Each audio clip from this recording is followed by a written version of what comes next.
I'm Kara Infante, and this is Bookish Flights. In each episode, I chat with one bookish guest as we take some time to sample and savor the pairing recommendations from their bookish flight. We hope to give you suggestions to cultivate your TBR list and nurture your leisure time through books. In today's episode, I am chatting with Roland Merullo. Roland is an award-winning author of 24 books, including 17 works of fiction. Breakfast with Buddha, a nominee for the International IMPAC Dublin Literary Award, is now in its 20th printing. The Talk Funny Girl, a 2022 Alex Award winner, and named a must-read by the Massachusetts Library Association and the Massachusetts Center for the Book. Vatican Waltz, named one of the best books of 2013 by Publishers Weekly. Lunch with Buddha, selected as the best books of 2013 by Kirkus Reviews. American Savior, a 2008 Massachusetts Center for the Book Honor Award winner. Revere Beach Boulevard, named one of the top 100 essential books of New England by the Boston Globe. He has written a little love story chosen as one of the 10 wonderful romance novels by Good Housekeeping, and also Revere Beach Elegy was a winner of the Massachusetts Book Award for nonfiction. He is a former writer-in-residence at North Shore Community College and Miami-Dade Colleges, and a professor of creative writing at Bennington, Amherst, and Lesley Colleges. Roland is about to release the fourth and final installment of the Buddha series books called Dessert with Buddha on May 18th. I am so honored to have him on the show today. Welcome to the show, Roland. Thank you for having me, Kara. It's nice to be here. Yes, I'm so glad. Well, let's start with your impressive resume. Did you always know you wanted to be a writer? Maybe at some subconscious level, yes. Okay. But realistically, no. I grew up in a kind of rough working class city right at the end of the Boston subway line, and very working class neighborhood. Our street was... the houses were close together. We had plumbers and factory workers and nurses and shoemakers and that kind of thing. Yeah. And so there was no model for being a writer. I couldn't see anybody, never saw anybody who was a writer, even a newspaper writer or a magazine writer. So it really was not I loved books from an early age, but there may have been some sleeping dream there of being a writer, but it was totally unrealistic. Yeah. Yeah. So what did you start out doing then? Oh, that's a long answer. I've done a lot of stuff. I was given Russian language in ninth grade by really a fluke. And I kept taking it, even though I was a terrible Russian student.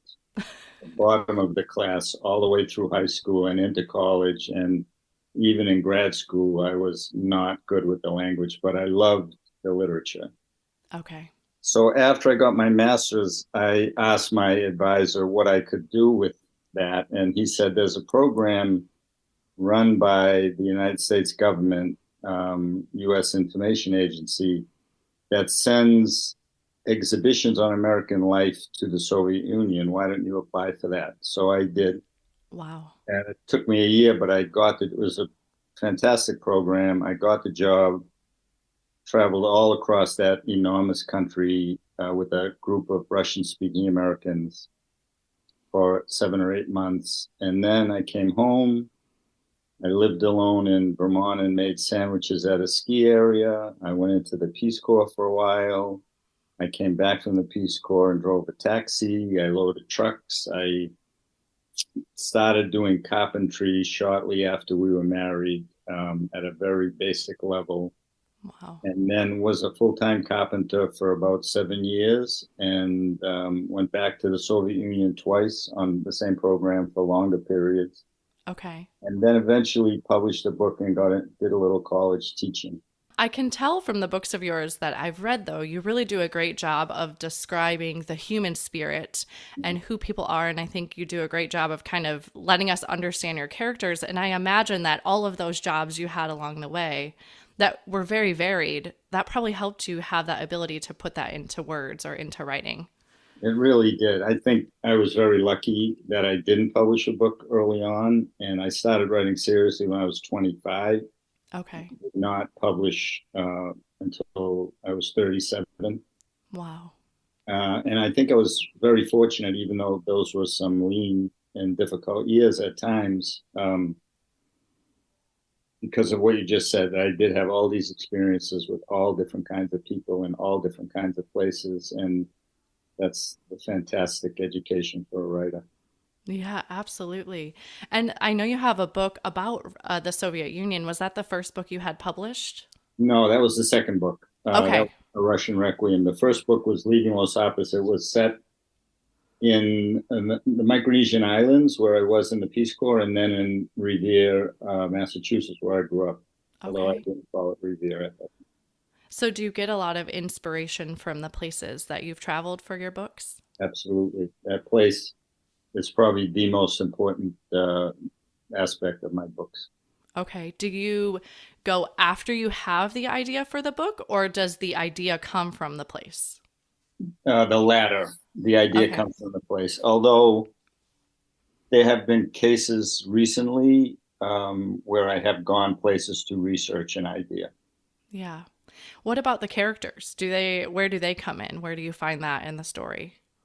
I'm a compulsive people watcher, and Amanda will say to me, "Did you see the dress she had on or the shirt he had on?" And I'd say, "No, I didn't." But I noticed the emotional interaction between people or among people, depending, and how they act with each other. That's fascinating to me. It's always been fascinating to me, and so I'd say the characters are maybe a third observation, a third imagination, and a third maybe little pieces of me mixed in there, depending on the character. Yeah. And I can see in your writing where you're having said that emotion, you see the emotions and you see those interactions because you can see that in your writing of the books I've read. I'm more a art writer than a brain writer. I think I'm not, I'm highly educated, and I think I write for reasonably intelligent people, but I'm not as cerebral as some novelists, I would say. I was drawn to your books by Italy because we were living in Sicily at the time, and kind of that. It's always fascinated me. I don't know. Have you read the Book of Joy? No, Okay, it's the actually, I have it in my bookshelf. I have read some. yeah, but just like the combination of the Eastern and the Western philosophy. And so my first book that I read by you was the Breakfast with Buddha series because it kind of tied that in. Um, I loved the delight of being ordinary and just being able to kind of travel through Italy with that. And what a fun story that was. But yeah, so I was drawn to your stories by Italy itself. So The Delight of Being Ordinary was the most fun I had writing a book without. I don't know why, it just was fun. I did some of the research on the ground there and different trips, and I just liked the characters, and so it was fun. yeah, and it's funny because I picked it up really just having read your other works without reading what it was about. And at first, I read a little bit and I'm like, this isn't a true story, right? Like, they didn't really escape and go on this excursion. Like, I ended up Googling it and I'm like, okay, no, they did not. Right, right. But it was really fun. Laugh out loud funny for sure. Well, good. I'm glad. I'm glad. So, and then do you have a favorite place that you've traveled? Italy, definitely. Okay. We've been all over from Sicily and Sardinia to the Dolomites and the Alps and everything in between. And it's hard to say a favorite. I really like Naples. I really like Cagliari, which is the capital of Sardinia. Yeah. Hmm. Um, I've run a writing conference in Orvieto, which I really like. So, I like different places for different reasons. Yeah. There's just so much there. I feel like I have a fantasy of living there. I think we both do now. We have a daughter still in college, and maybe when she's done, we'll go and live there at least part of the year. That would be amazing. What a dream to be able to do that, right? To get to travel. You know what it's like. I mean, it's a nice world. I have to put myself back into, okay, no, we live in the United States now. It's like the yearning, right, of our time in Sicily and the culture and the people. And it really is. It's going to stay in my heart forever, for sure. And I had studied abroad in Rome, and I remember thinking, I did just a semester there, but I remember thinking after I left there that I'll never have this opportunity again, and just recognizing what an amazing experience that was. And then after my husband joined the military and we got this offer to go to Sicily, and I was like, oh my gosh, it's going to happen again. I get to have this. I'm sure it'll happen more times too. It's not heaven. It's not paradise. There are problems, but Yeah. the kindness of the people is really off the charts most of the time. The food is incredibly tasty and healthy. The pure beauty of the land and the sea, and also the buildings. It's really. I've been around the northern hemisphere a lot. I've never seen anything like that for a number of incredible art treasures in one place. Yeah. I remember calling my parents who had never been to Europe when I had studied abroad, being like, I don't even know how to explain this to you because there's nothing in the United States that is even near as old or Right. is even similar that I had seen in my No, I life think at that that's point. true. I don't think there is anything. My wife grew up in a house that was built in like 1670 or something, and that's not really that old by Italian standards. No. You can go into 1,000-year-old church in Genoa, which we did on this trip. And I walked in, I said, "How old is this church?" She said, "Well, the original church was here 1,000 years ago." I was like, okay. Yeah. And if you are standing in that church, you just have that moment of thinking that, like, I am standing in something that is so incredibly old. It really makes you thunderstruck a little bit, like, It oh my does. gosh. It Yeah. does. Yeah. And the beauty of that. Well, let's talk a little bit about your writing process. How long does it take you?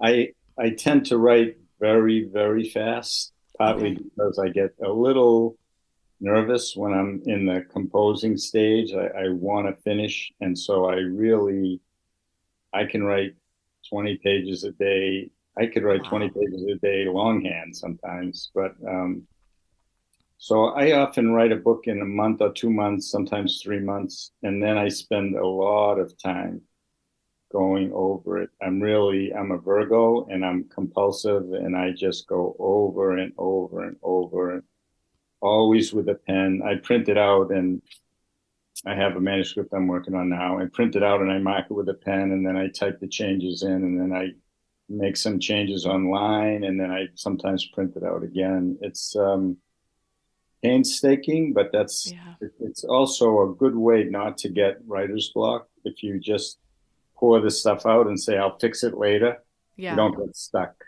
or it's more difficult to get stuck. That makes sense.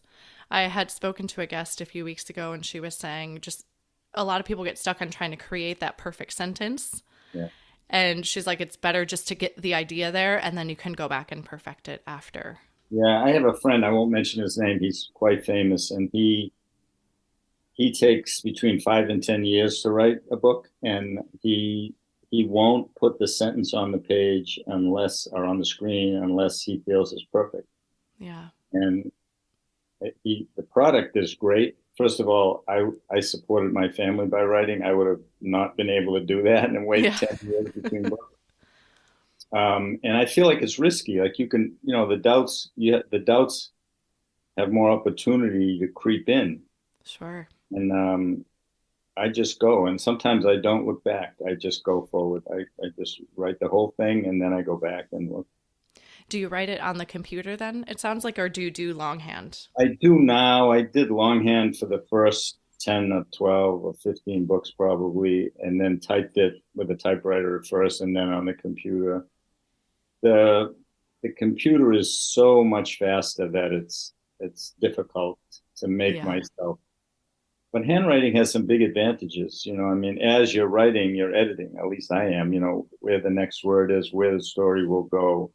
You're moving more slowly, and I like the tactile connection, Sure. which I don't get from tapping keys on a keyboard. Yeah. And having not been a writer myself, but even in school, I feel for these kids now that everything's on these PowerPoints and on the computer. I always did such a better job of studying when I could get into the notes and write on them and kind of mess them all up and make it my own. There's a fundamental difference in the brain, I think, when you're writing by hand than when you're writing on a computer. The electricity, something happens, at least for me. I really would prefer to write by hand, and sometimes I do if I have a chapter I want to write that's needs a little more thought. But it's just so convenient. You can move things around, you can erase and add so easily that it's hard for me to make myself write by hand now. Yeah. So do you go to the places? Are you writing when you're in the place, or do you come home and then kind of synthesize all the material to create? It's sometimes like the Buddha books were actual road trips, and Okay. the actual every those books could be used as guides or road maps. I mean, they're absolutely accurate to the roads, what I saw, what I ate, everything. So I would take notes during those.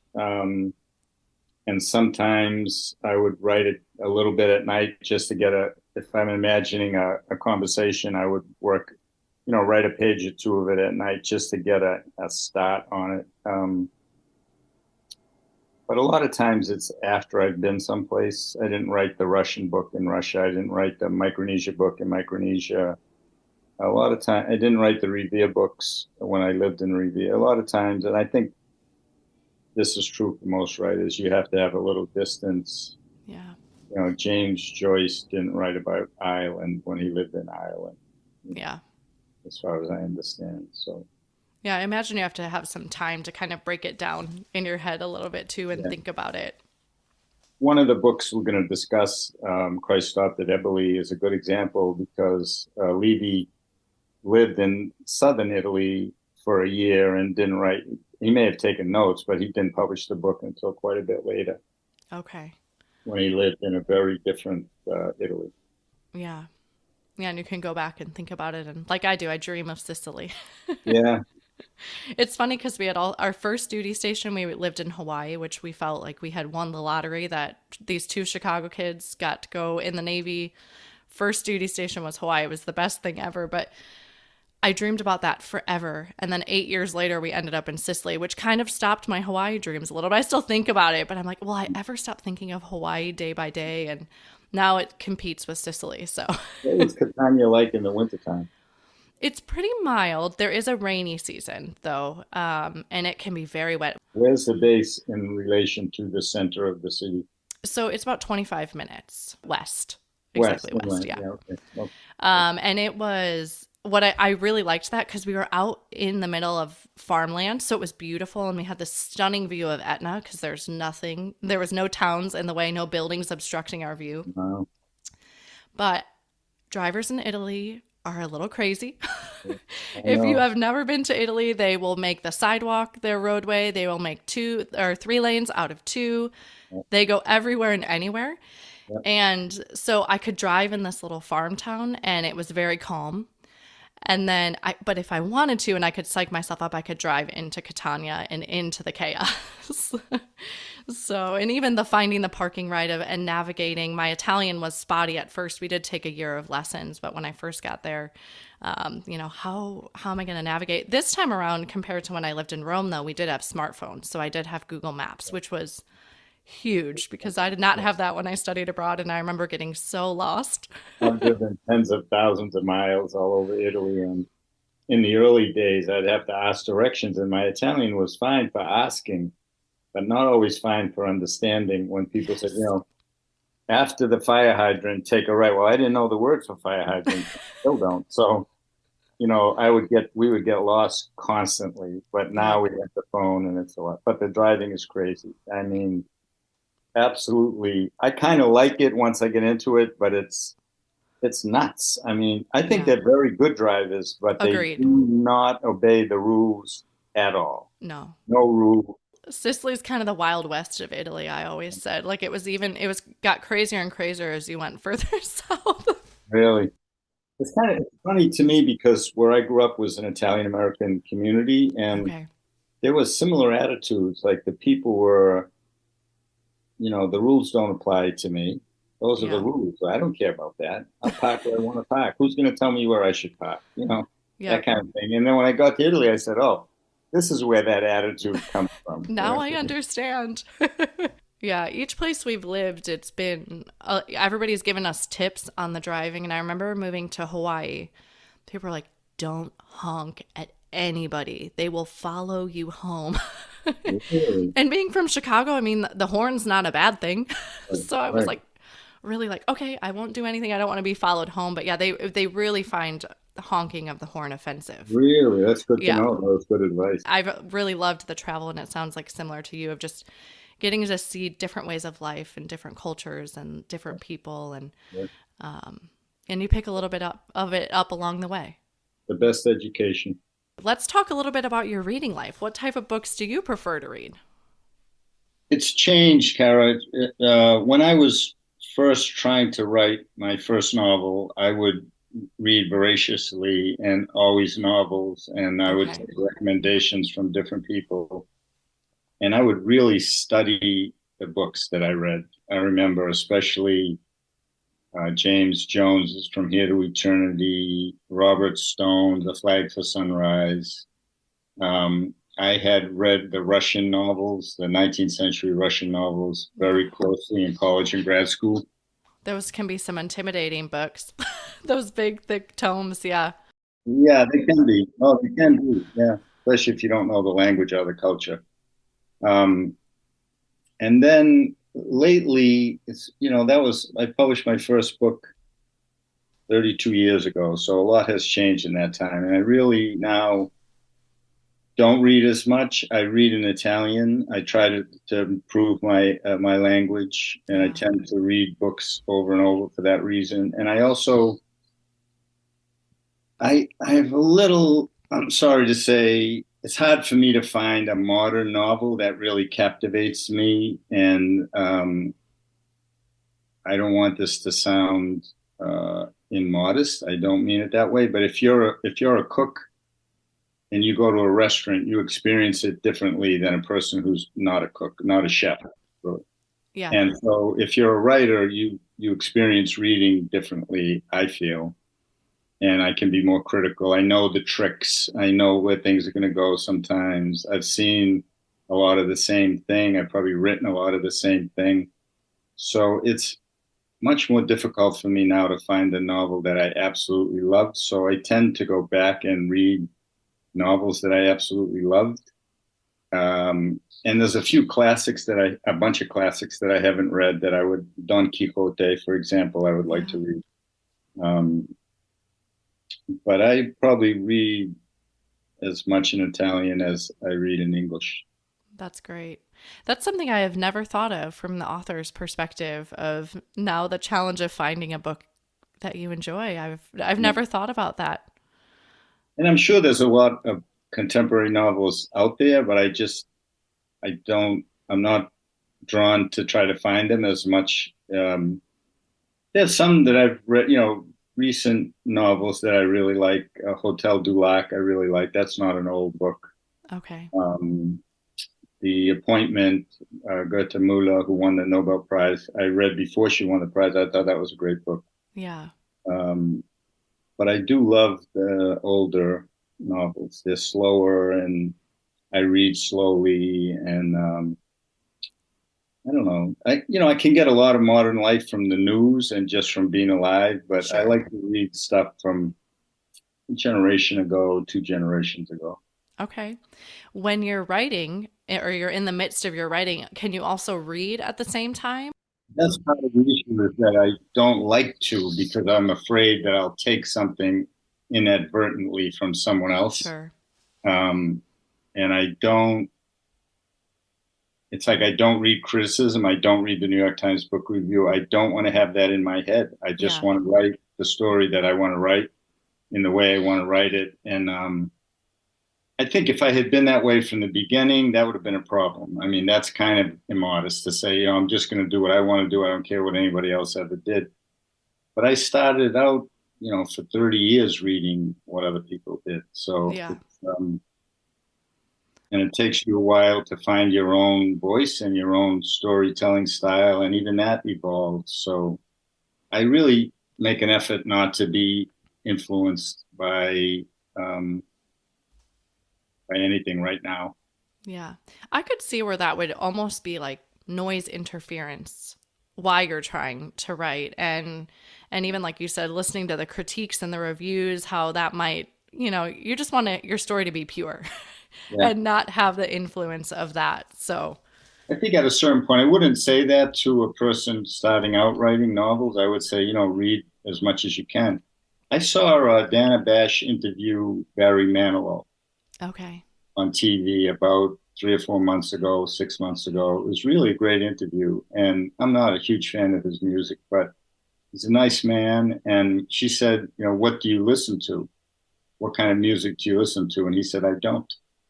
Wow. For the same reasons. And I felt a kinship because it was obviously he has listened to music his whole life and studied music his whole life and studied the work of other musicians his whole life. But he's I don't want to say beyond that. That sounds conceited, but he's in a different place now. Yeah. It's like I think there are different stages in any artist's life, and you wouldn't, not to compare myself to Monet, but you wouldn't say to Monet, what paintings are you looking at? He'd be out there painting. He might be Yeah. aware of what else is going on, but if he had been looking at other people's work, he never would have developed his own the way he did. And I think that's a natural stage of any kind of art at all. You get into the place where I know my trade, I know my craft, and I know what I want to say. I know what has been said, and I just want to write what I want to write. Yeah.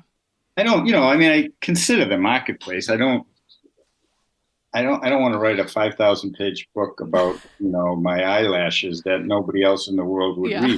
read. But it's not like I don't imagine a reader, but I do try to go into myself. Yeah.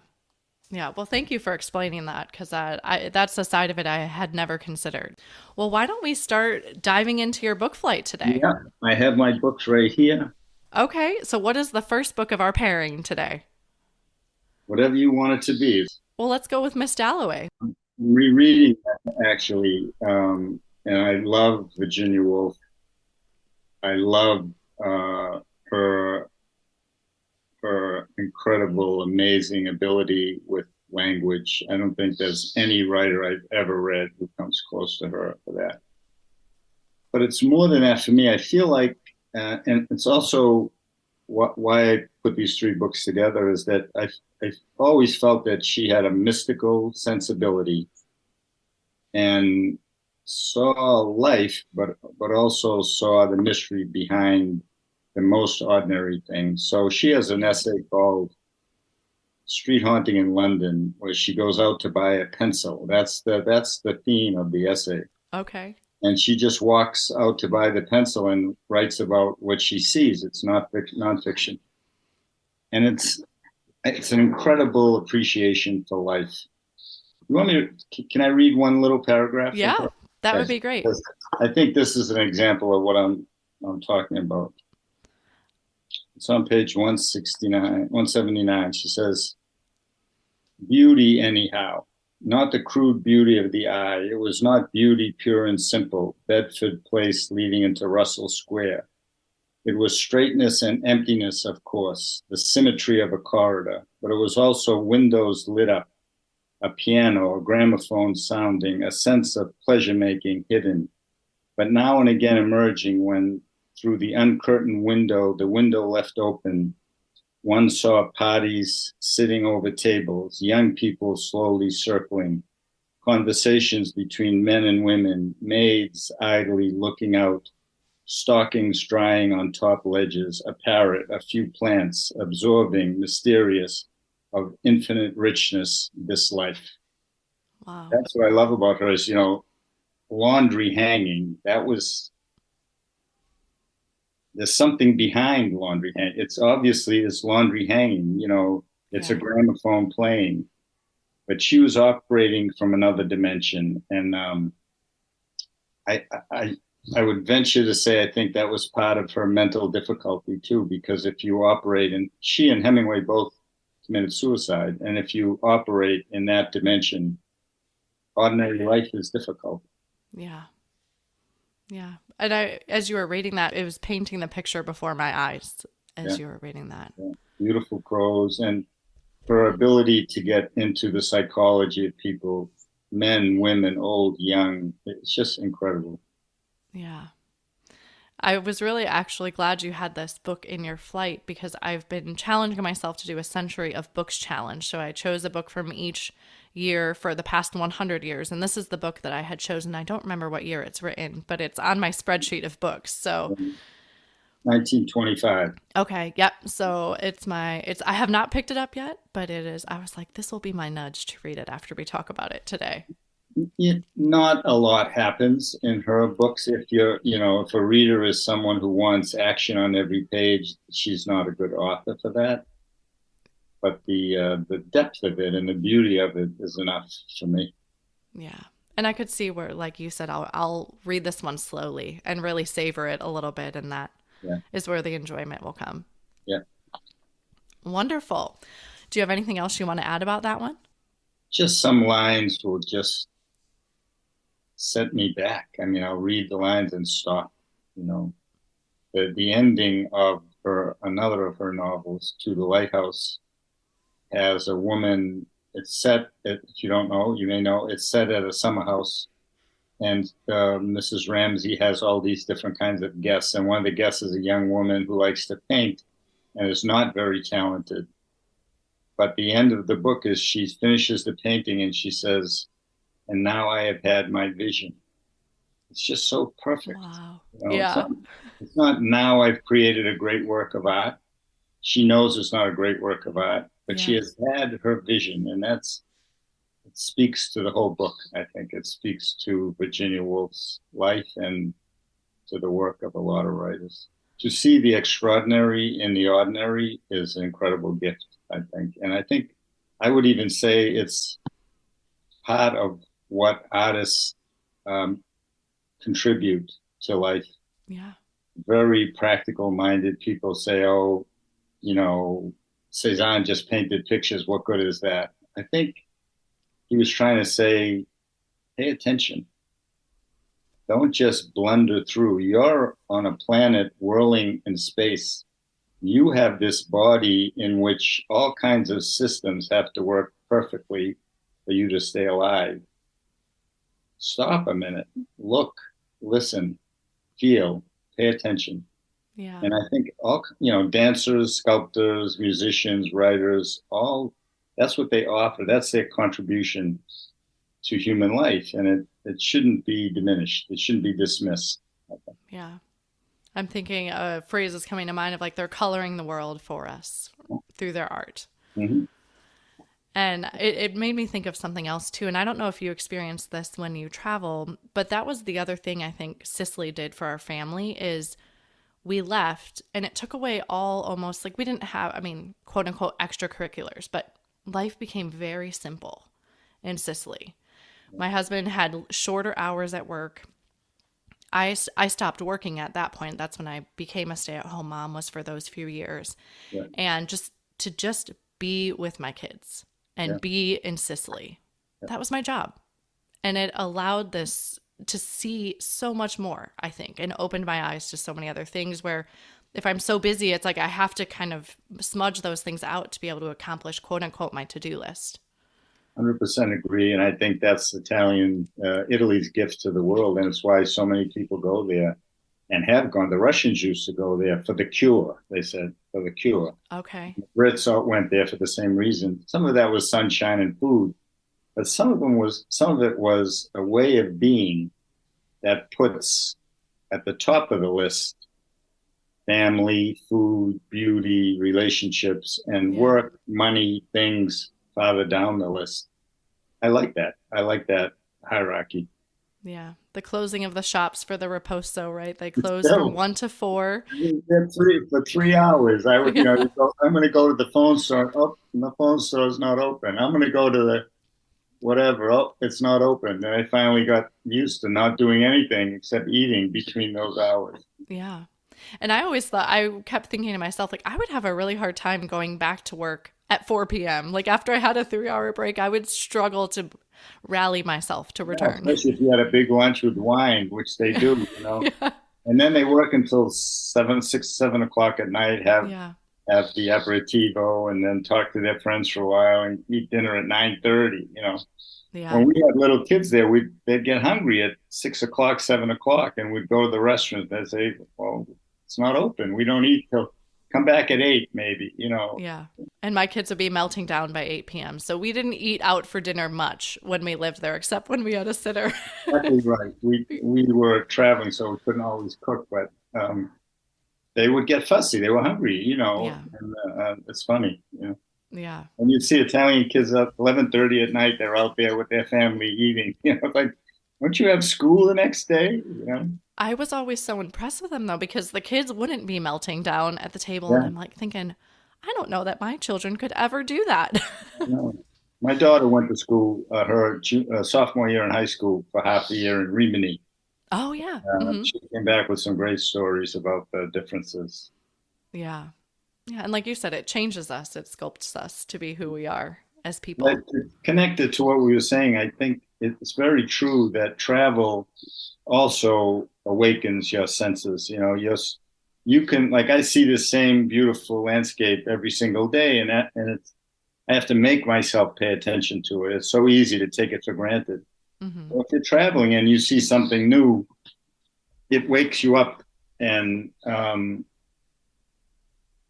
that what you eat, what the language is, what you see, and what you hear, what you smell. It really wakes you up, and I love that part of travel. Yeah, absolutely. Well, let's go into our second book of the book flight today. Okay, you want to do The Sun Also Rises, Yeah, that seems we should go there. set in Spain. Yeah. Um, and I'd say the same thing I said about Mrs. Dalloway. And I used to teach in college, and people were aghast when I compared Hemingway and Virginia Woolf, because it's just not politically the thing to do these days.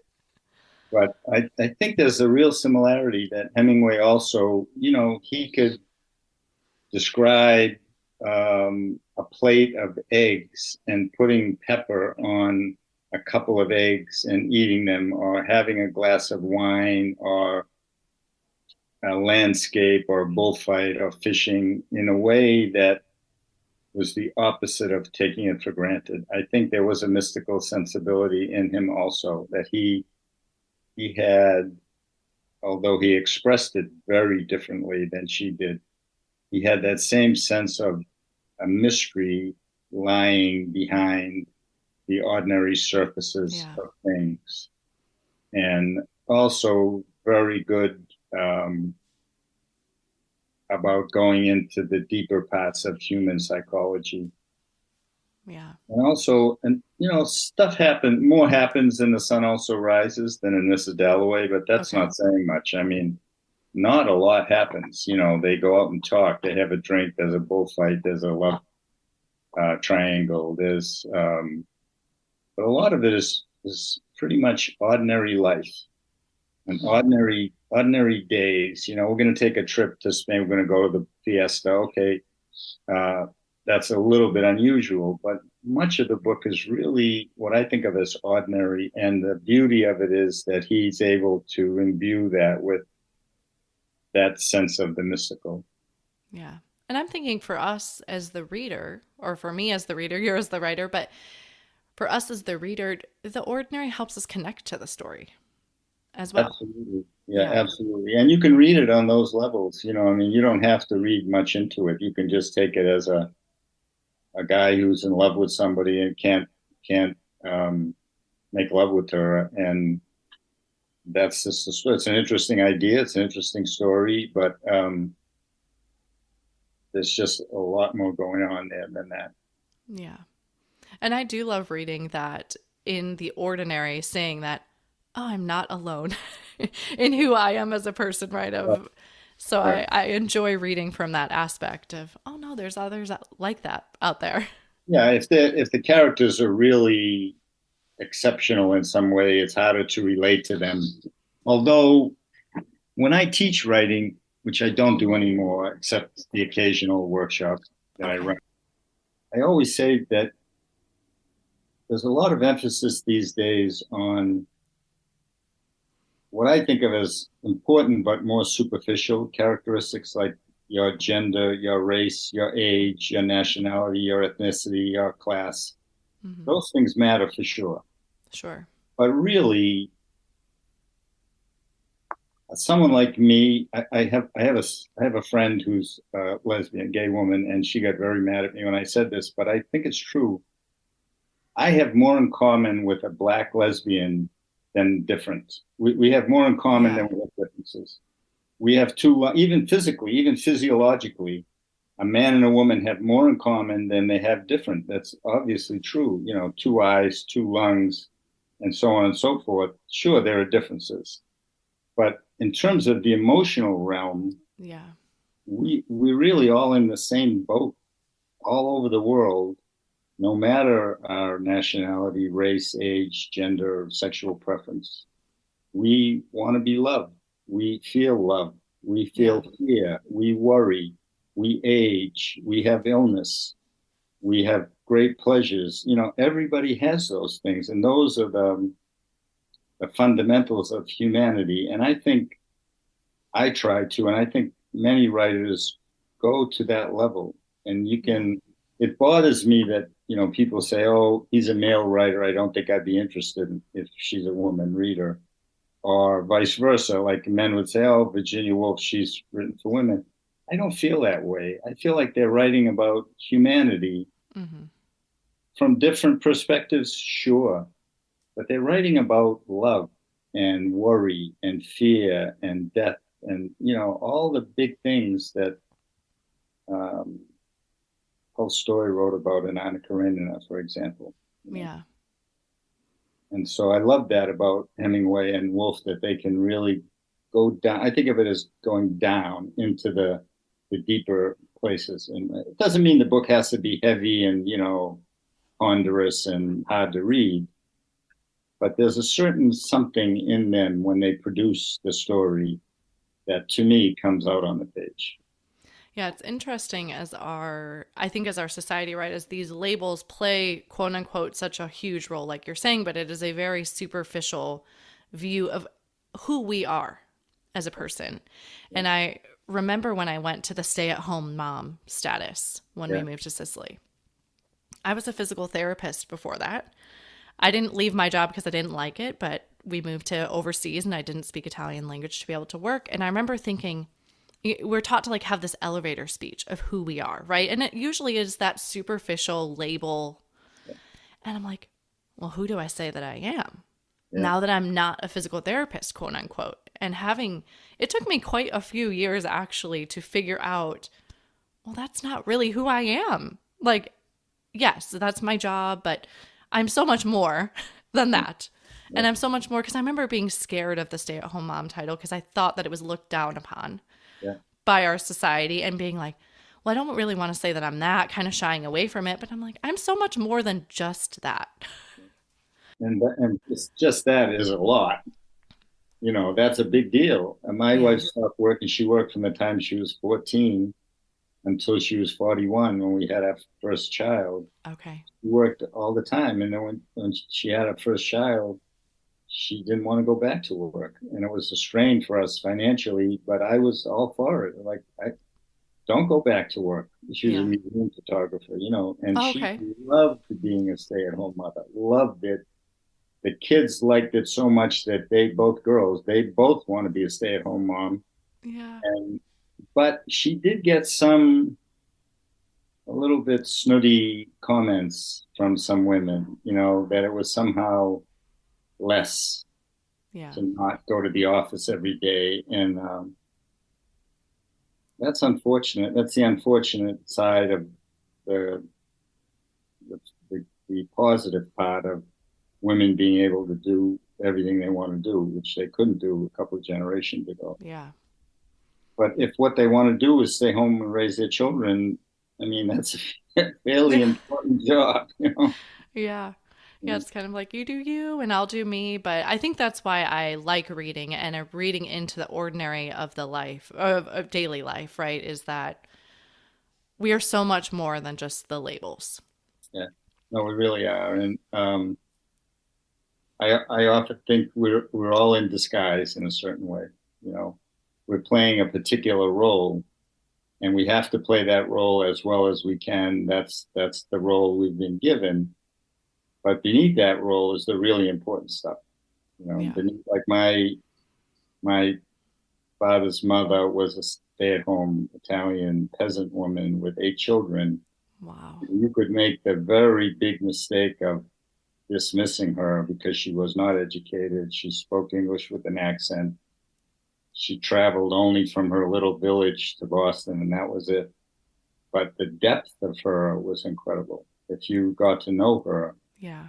there was a lot going on there, and it taught me, I think, not to judge people by what I could see.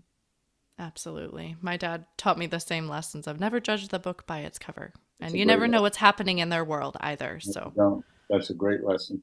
yeah. Have you been to the village where your grandmother is from? Twice, yeah, Okay.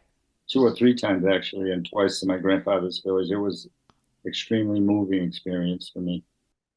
I lived upstairs from them. I lived in the same house and then next door to them until they Yeah. died. And to go to the places where she went to church, to see people with the same last name, which is an unusual last name, my grandfather's, and see people who looked and even gestured like my relatives, see Yeah. faces I grew up with. That was very important for me. That had to be such an incredible upbringing having your grandparents so close like that.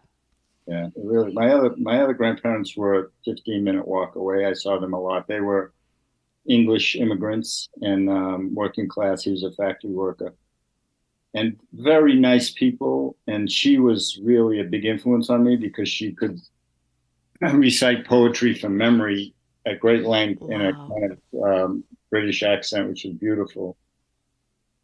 But they weren't as big an influence on me. I mean, the Italian family was all hugs and kisses and food, and and they were nice, but they were reserved and quiet. And for a kid, if you walk into a kitchen and hey, there you are, come over here, give me a big kiss, sit Yeah. down. Are you hungry? Have this. What are you doing? Is different than if they say, "Oh, hi, how are you? Give me I'll have a little kiss, and would you like a cup of tea?" It's different for a kid. It's not worse. It just doesn't strike the heart the same way. Yeah. I'm giggling inside because my husband's family is Cuban. So I can picture the exact same situation you're describing. They all lived within walking distance growing up. And I remember being really flustered, like, which cheek do I kiss when I come say hello? Because my family was so different. Yeah. And just the noise level in the house The when noise you go. level, the noise level is a whole other thing. I set a book in Cuba before I went, and then I went. It was amazing, an amazing place. They were trying to take, when the embargo opened up, they were trying to take his grandfather back, but he's like, they had a lot of difficulty obtaining the visas to do so. And at a certain point, his grandfather was like, I don't know if I want to see it. He's like, it's not going to be the same Cuba I knew. I spent a lot of time in the Soviet Union, a lot of time, 28 months between 1977 and 1990. And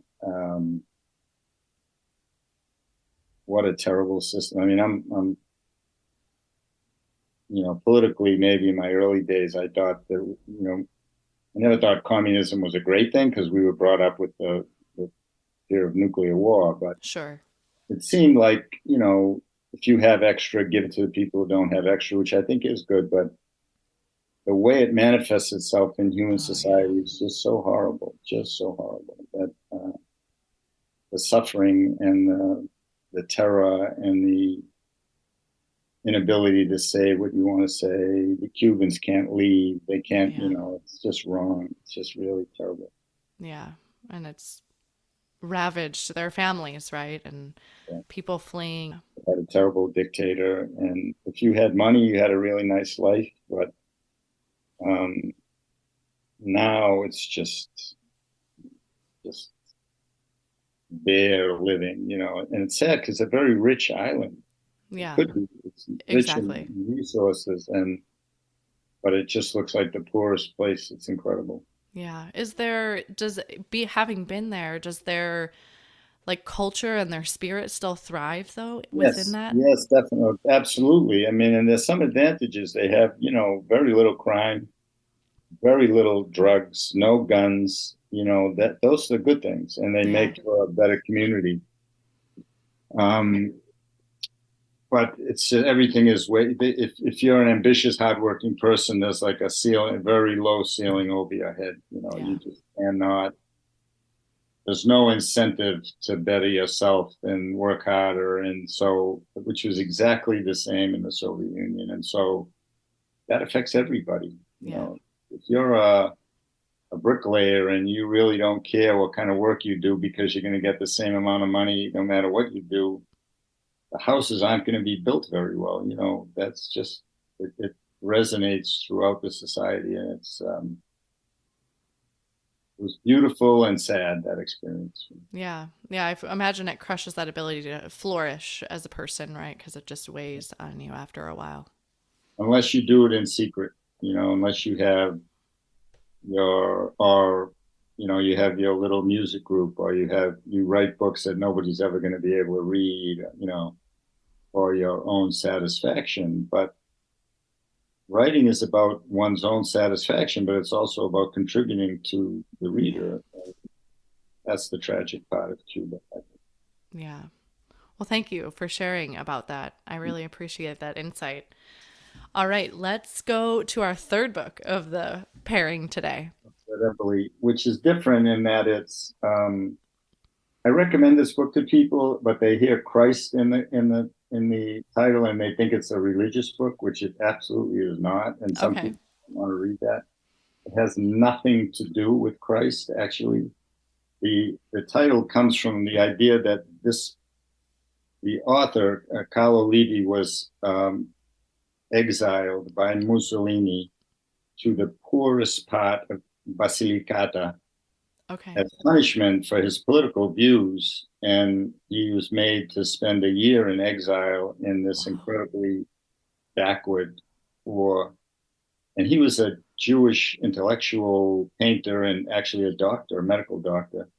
Wow. So for him, I don't know what the equivalent would be in the United States, but taking some highly educated person out of Manhattan and making them live in some little tiny, dusty little town, someplace in, I don't want to offend, Western Oklahoma or something.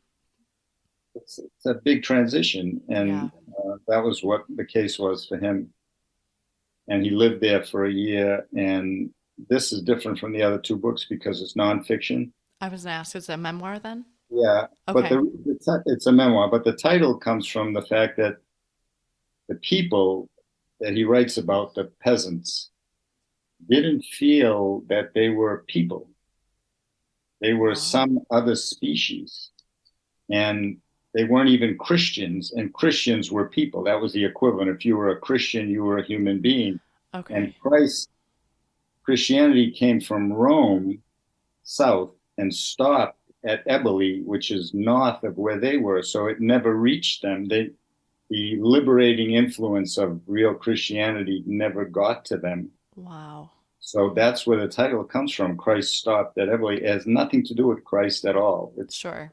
them feeling like civilization stopped at greater, 10 miles west of Boston and it never got here. So I'm really not a full human being.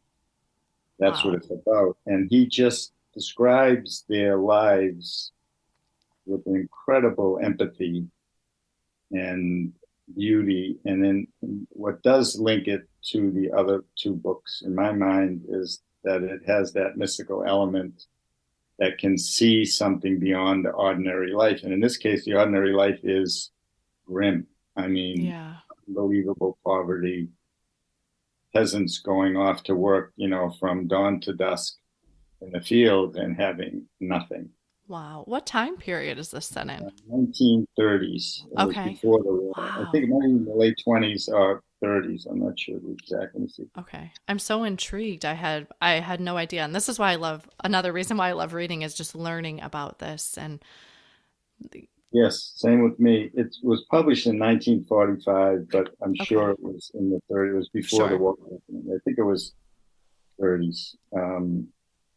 But you also get a sense of living in a dictatorship where he couldn't travel, he couldn't say certain things, people couldn't say things to him except in private. Yeah.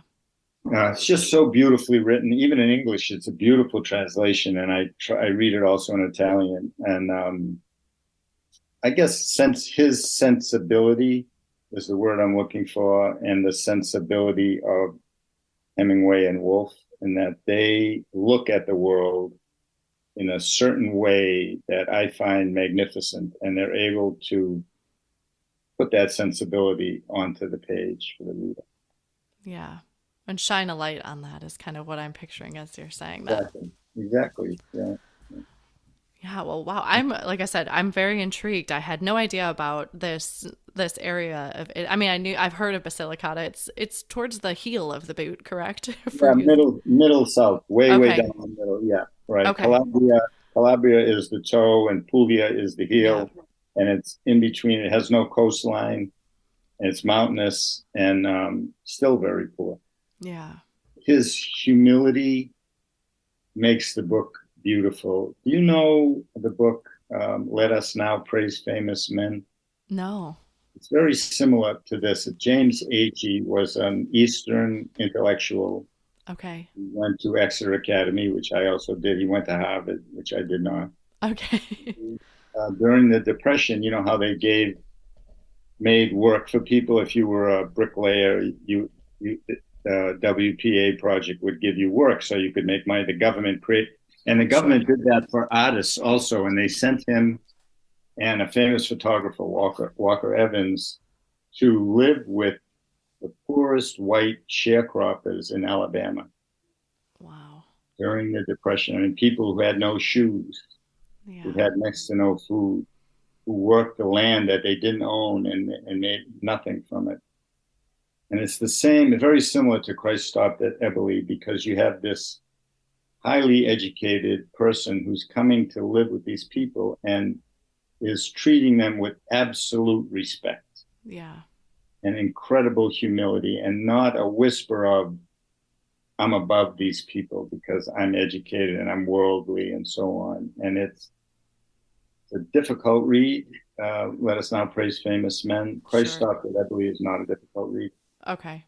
but it shares that incredible gift. It's really love. I think it's a humility and empathy that translates into love for people whose lives are just bitter. Yeah. And that's I'm thinking almost with a sadness, right? Of I can't imagine not thinking of myself as human, right? Yeah, And what their mindset and is there any transformation of the people through these stories? none. None. Only through his empathy for them. He sees them as human. Yeah. He really does, and he respects them. He even admires them, and he really doesn't want to hang around with like the mayor and the big shots in the town who think they're better than and treat the peasants poorly. He has nothing good to say about them at Yeah. all. Yeah. Um, but he makes them beautiful, and I don't want to romanticize their lives because they were harsh, really harsh lives. But he's able to portray the beauty in those lives, and I'm pretty sure when he died, he asked for his ashes to be buried there, even Wow. though I think he was from Torino, up north, and Okay. lived a very different life. Um, but I'm pretty sure he's buried in the little village he writes about, which he changed the name of. Okay. Yeah, we all have so much to learn from one another, no matter if Yeah. you're this peasant in this village or, the photographer that went to Alabama. We all could learn from one another. Someday take a look at Let Us Now Praise Famous Men. It's difficult, Okay. experimental. It usually comes in a book with the photographs. Oh, wow. Okay. It's a magnificent piece of work. Okay, I'll pick that one up as a hard copy then. I do my fair share of audiobooks just with the Yeah. busyness of life with the kids and the tasks to be done. But the house, once they go to bed, it's audiobook time for the household chores.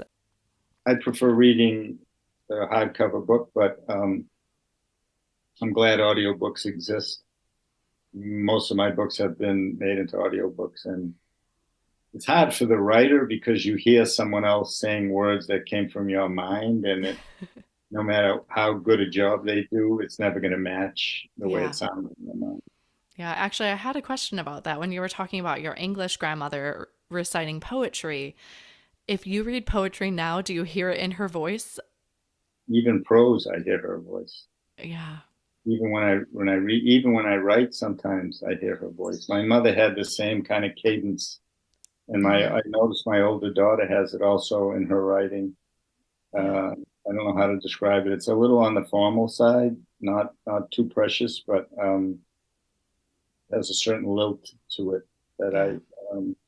I think comes from. She was crippled. She had rheumatoid arthritis and was in a wheelchair most of the time. I knew Okay. her, but she had this incredible memory and could just recite these really long poems. Yeah. It's amazing that our brains store that, right? We can, as you're hearing that in your prose or reading poetry yourself, you're still hearing that years later. It's amazing that Incredible. the brain imprints that.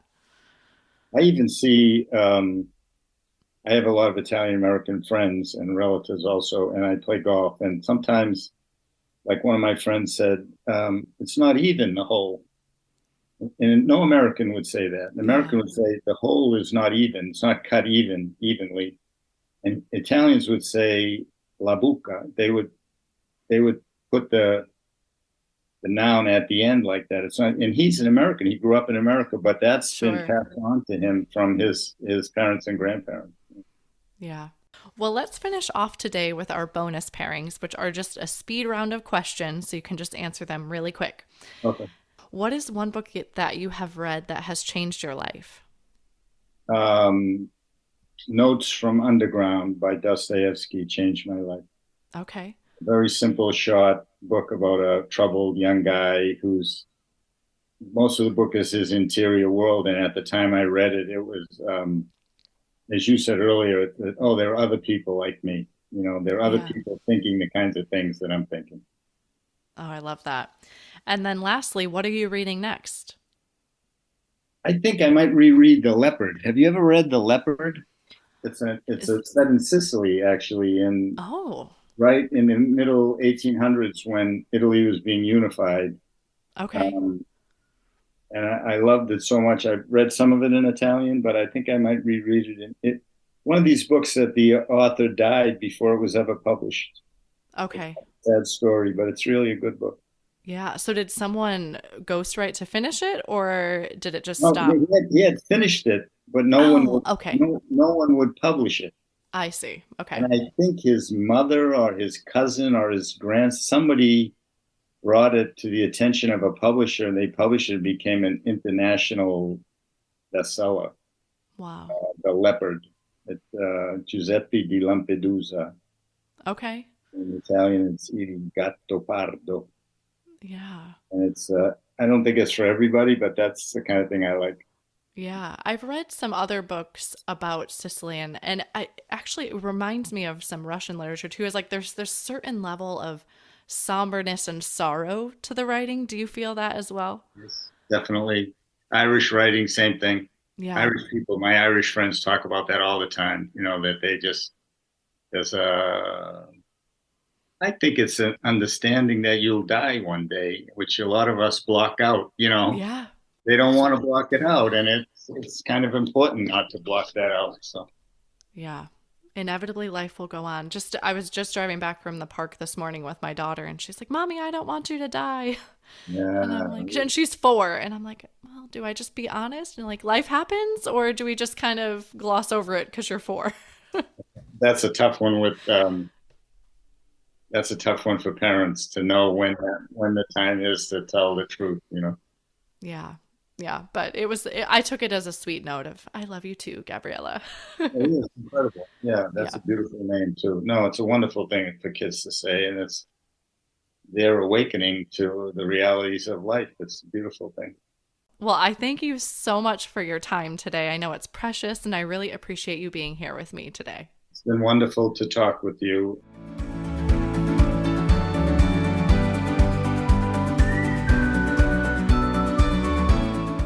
Thank you so much for listening to Roland and I in our discussion today on his book flight of books with a powerful sense of place.